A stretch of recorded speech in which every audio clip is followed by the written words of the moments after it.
Maaf, apakah orang yang sudah mengaku beragama Islam akan selamat? Belum tentu. Manusia manapun tidak boleh menghakimi orang lain sesat atau tidak sesat. Tidak haknya bagi dia. Itu Allah yang mengatakan, inna rabbaka huwa a'lamu biman dhalla an sabilihi wa huwa a'lamu bil muhtadin. Sesungguhnya hanya Tuhanmu yang tahu siapa yang tersesat di dalamnya dan siapa yang mendapat petunjuk. Kalau Allah kita tahu tersesat, pasti akan ditunjukkan jalannya. Itulah cara. Pun yang melihat Quran hanya dengan mata lahir, dia hanya melihat kata-kata. Siapa yang melihat Quran dengan dengan pikirannya, dia hanya melihat pengetahuan. Tapi siapa yang melihat Quran dengan mata kolbunya, dia akan melihat Tuhan. Mau melihat yang mana? Iya, berarti harus bisa dong. Melihat itu tiga, dengan mata lahir, dengan pikiran, dengan mata kolbu. Sudah bisa belum?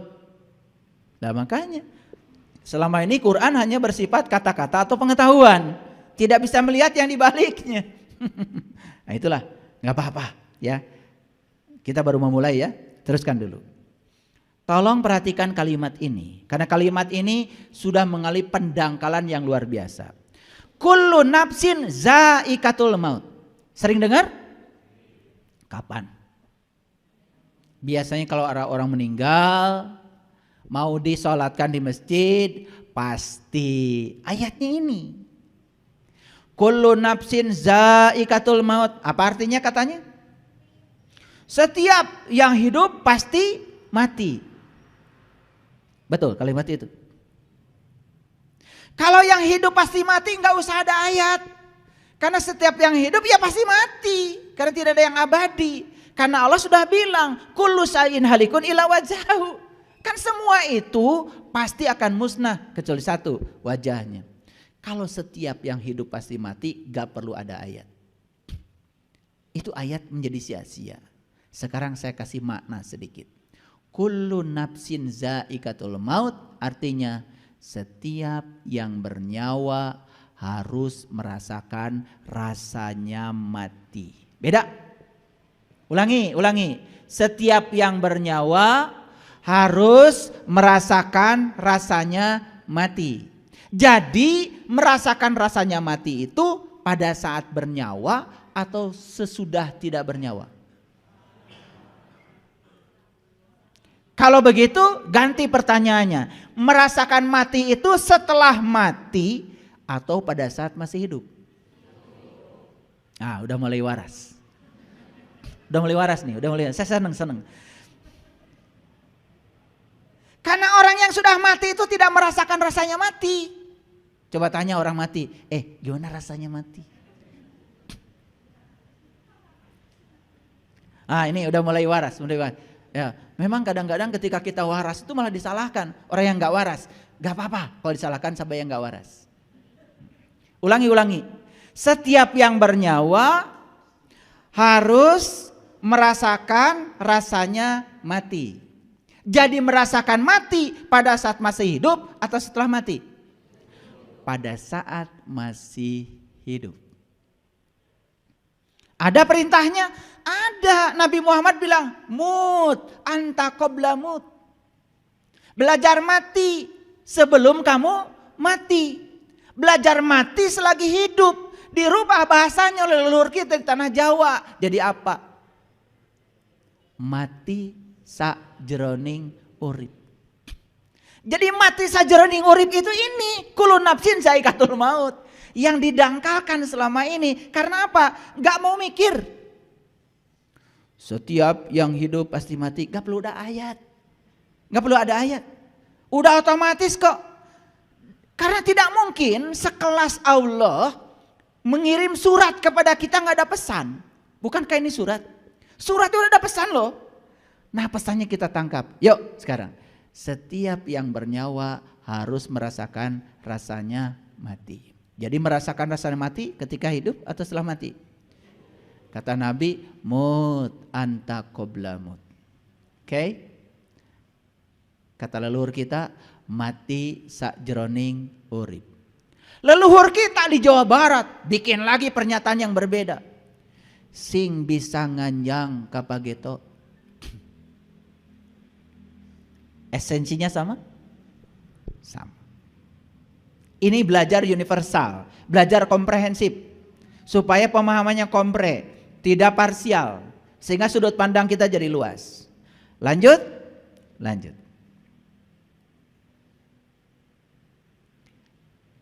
Setiap yang bernyawa harus merasakan rasanya mati. Baik, sekarang saya tanya, kenapa hari ini kita takut mati? Karena kita belum belajar mati selagi hidup. Yang sudah pada belajar mati selagi hidup, gak takut mati lagi. Karena ternyata mati itu enak.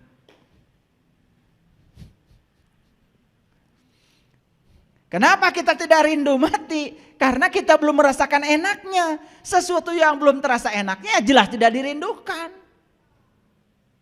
Makanya di Quran surat An-Nisa, nanti pulang ke rumah baca An-Nisa 66. Ada perintah di situ.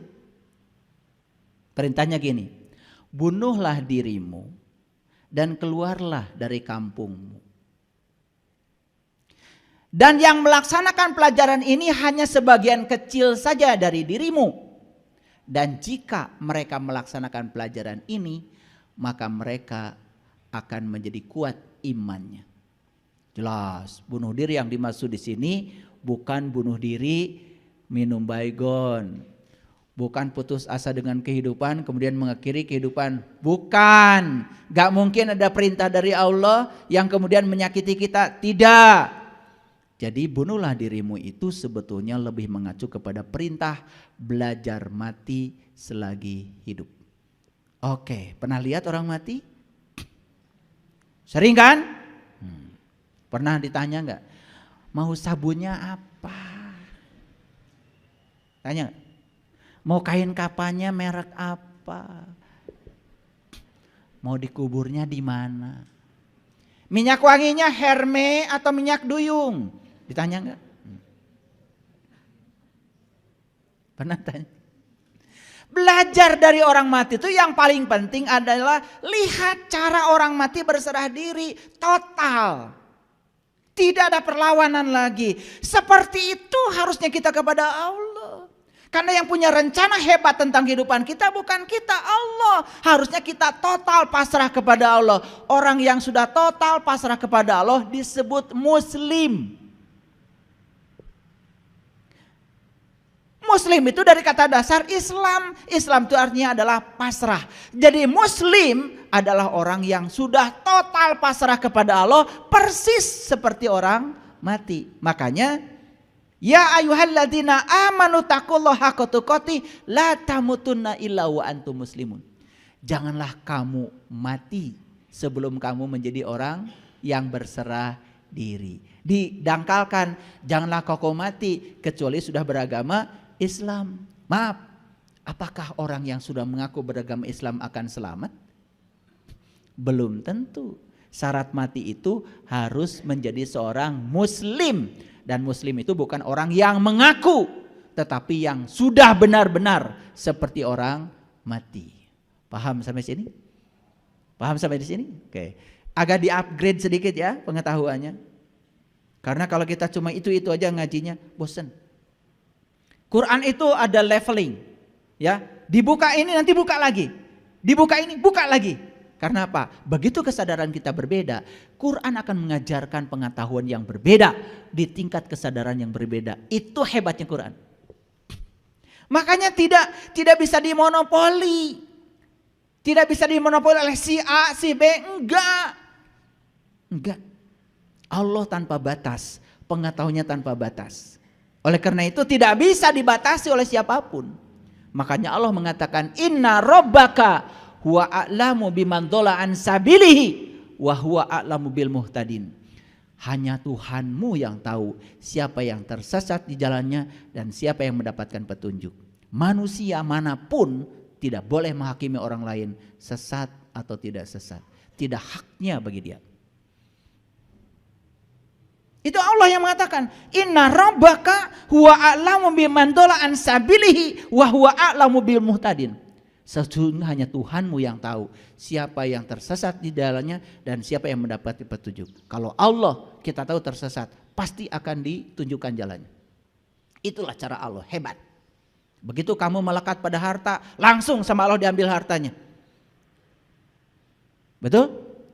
Karena kata Allah bahaya ini, bahaya. Diambil dulu supaya renggang kita dengan kemelekatannya renggang. Nanti begitu kita sudah sadar bahwa harta bukan milik kita, hanya titipan dari Allah. Kata Allah, sudah sadar sekarang, kasih lagi. Gak sadar lagi, ambil lagi. Makanya tidak ada orang yang kaya abadi dan tidak ada orang yang miskin abadi. Tidak ada siang yang abadi dan tidak ada malam yang abadi. Yang abadi adalah siang dan malam. Oke? Makanya yang abadi adalah perubahan. Sampai sini mengerti? Oke. Apa kullu nafsin za'iqatul maut? Setiap yang bernyawa harus merasakan rasanya mati. Kapan? Ketika masih hidup. Supaya apa? Supaya dia tidak takut mati. Kenapa takut mati? Karena belum merasakan rasanya mati. Itu aja. Clear? Lanjut. Kami akan menguji kamu dengan keburukan dan kebaikan sebagai cobaan. Dan hanya kepada kamilah kamu akan dikembalikan. Lihat saya semuanya. Keburukan bisa jadi yang akan melahirkan kebaikan. Kesalahan bisa jadi yang akan melahirkan kebenaran. Kekacauan bisa jadi yang akan melahirkan kedamaian.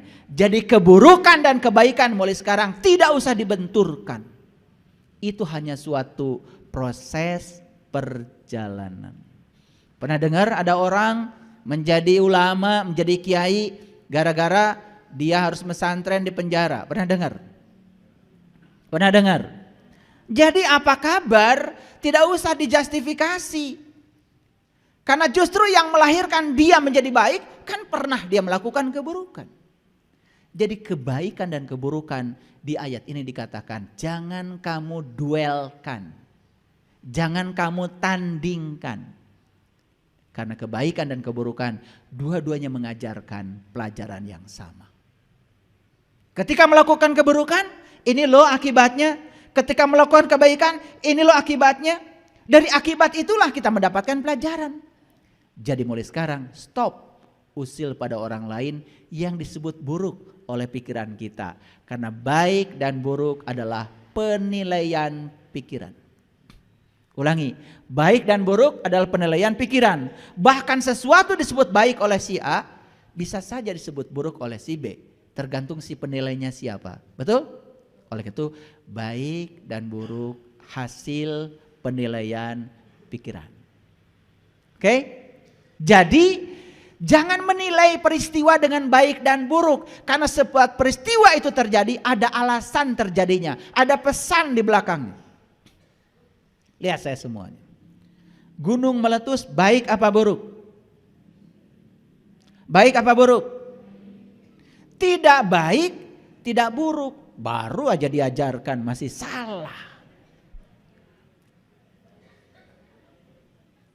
Setelah gunung meletus, petani panen. Subur hasilnya. Baik apa buruk? Baru aja diajarkan. Udah salah lagi. Ini masalah besar kita. Kurang menyimak. Tapi ingin disebut katanya sudah memulai kehidupan. Ini hidupnya belum mulai nih. Orang masih terjebak baik buruk, benar salah, belum mulai kehidupan. Sudah masuk satu indikator, belum mulai. Lihat saya, gunung meletus, baik apa buruk? Tidak baik, tidak buruk. Apakah itu kebenaran? Yes, kebenaran. Apa pesannya? Tangkap pesannya. Tangkap pesannya. Apa pesan di balik meletusnya gunung ini? Oh, karena material di atas bumi sudah mulai jarang. Mineral-mineral untuk tanaman sudah mulai jarang. Maka perut bumi menumpahkan cinta kasihnya. Dem. Akibatnya apa? Mineral bumi yang di bawah diangkat ke atas. Sehingga para petani sekarang sudah mulai bisa menanam dengan tanaman yang lebih subur lagi. Ketika petani, itu panennya luar biasa, hasilnya banyak akibat letusan Gunung Merapi. Baik apa buruk?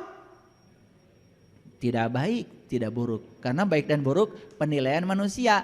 Yang ada adalah kebenaran. Karena semesta sedang mengajarkan kebenaran. Jadi sebetulnya karena kecentilan manusia apapun diberi nama. Ini baik, ini buruk. Jadi baik dan buruk semua hasil kecentilan manusia. Siapa yang centil? Manusia. Centil. Semua yang terjadi, terjadilah. Oleh karena itu apapun yang terjadi dalam kehidupan kita jangan dinilai. Ya Allah, apapun yang terjadi pasti di belakangnya ada pesan yang hendak Engkau sampaikan. Berikanlah kemampuan ya Allah agar aku bisa menangkap pesan itu. Baru kehidupan dimulai. Gitu enggak selama ini? Gitu apa tidak? Kalau ditanya sama saya jawabannya OTW ayah. Besoknya saya tanya lagi, gimana hari ini sudah berubah? OTW ayah. Awas, OTW itu bukan on the way. Bisa jadi OTW itu apa?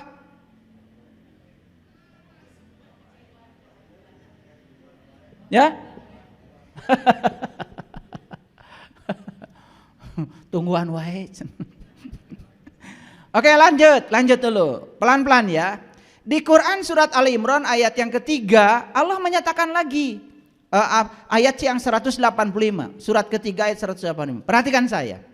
Kullu nafsin za'iqatul maut. Ada lagi, tiap-tiap jiwa harus merasakan rasanya mati. Ini hadiah dari semesta.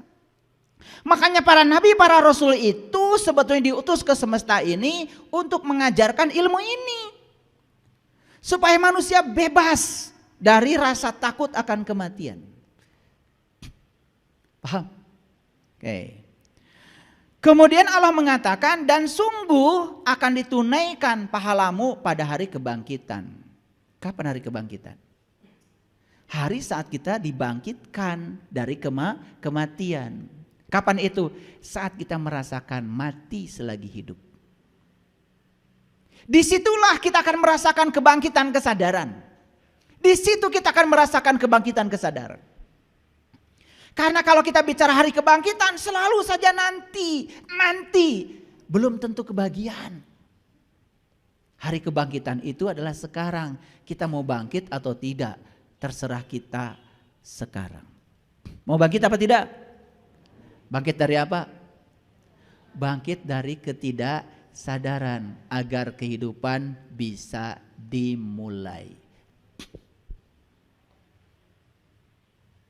Barang siapa yang dijauhkan dari neraka dan dimasukkan ke dalam surga, maka sungguh ia telah beruntung.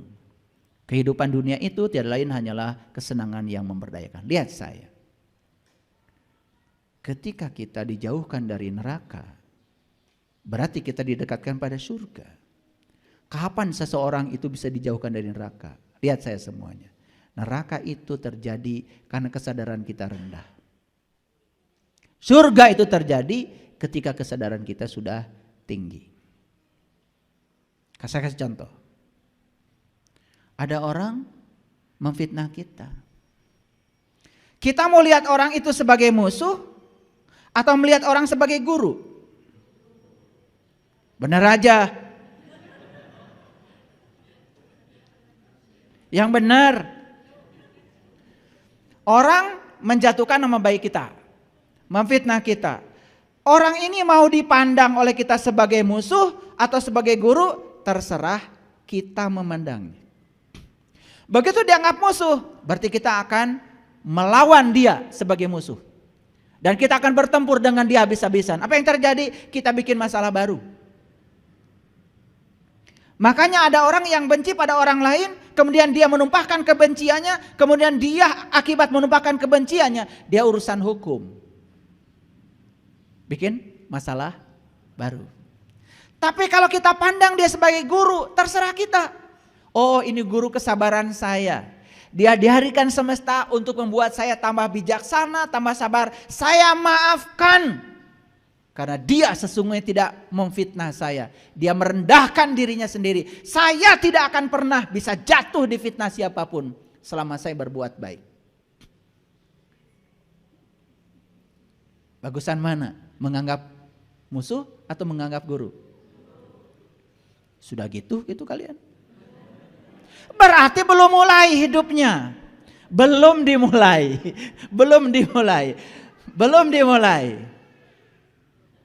Udah mulai terasa? Oke, lanjut. Jadi dia mau dijadikan musuh terserah kita, mau dijadikan guru terserah kita. Tergantung kesadaran kita. Yang sadar dia jadikan dia sebagai guru, yang tidak sadar akan dijadikan dia sebagai musuh. Apa yang terjadi? Begitu dia jadikan musuh, kita menciptakan neraka bagi diri kita sendiri. Begitu kita jadikan guru, kita menciptakan surga bagi kita sendiri. Itu maksud saya, neraka dan surga di sini dulu. Karena kalau kita sudah begitu di sini, sudah tinggal di surga di sini, ya udah, ntar mati juga pasti masuk surga. Gak mungkin otomatis tiap hari tinggal di neraka, musuhnya banyak, bikin masalah terus dalam kehidupan, tiba-tiba besok-besok masuk surga gitu. Kak Hartos, lanjut. Oke. Jadi barang siapa yang dijauhkan dari neraka, maka dia sudah jadi orang yang beruntung. Dijauhkan dari neraka berarti kita diberi kesadaran yang tinggi. Nah, begitu kesadaran kita meningkat, berarti kehidupan sudah dimulai. Berani mengatakan sekarang kalian sudah memulai kehidupan? Baru dua aja gak ada dua-duanya. Ya gak apa-apa. Setelah ini bertekad, saya akan memulai kehidupan. Pasangan hidup saya seburuk apapun perilakunya pada saya, gak apa-apa.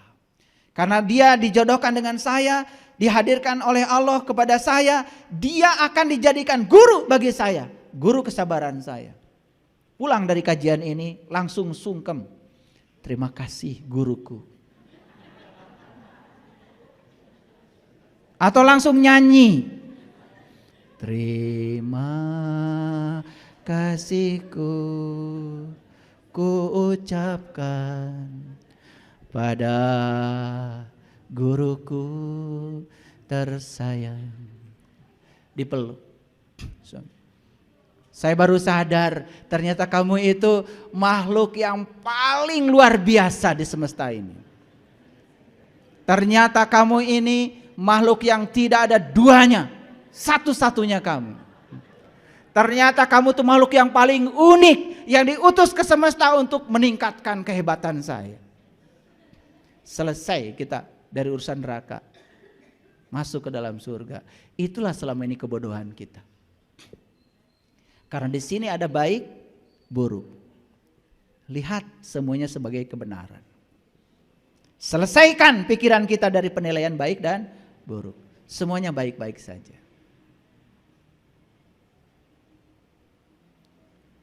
Lanjut? Oke. Jadi ada yang namanya penyakit wahan dalam hadis. Saya membaca hadis riwayat Abu Daud nomor 4297 dan riwayat Ahmad. Jadi dalam hadis ini Rasulullah ditanya, ya, apa wahan itu? Ini singkatnya Rasulullah menjawab, wahan itu adalah cinta dunia dan takut mati. Hubud dunya wa karihatul maut. Jadi begitu seseorang melekat pada dunia, dia akan lupa jati dirinya. Dia lupa bahwa sesungguhnya dia datang ke dunia itu hanya diperankan semesta untuk memayu hayuning bawono, bukan untuk melekatkan diri pada dunia. Inilah masalah besar kita. Setiap hari habis waktu kita untuk mengumpulkan yang akan ditinggalkan. Memberi saja kepada orang lain susahnya setengah mati.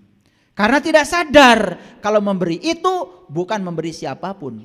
Memberi adalah memberi pada diri sendiri. Karena setiap pemberian akan kembali kepada kita. Justru kalau orang yang sudah sadar hidupnya seperti itu, saat dia memberi, dia berterima kasih pada orang yang mau diberi. Kalian ketika memberi, diperhatikan, ucapin terima kasih enggak ya? Selesai itu, kamu enggak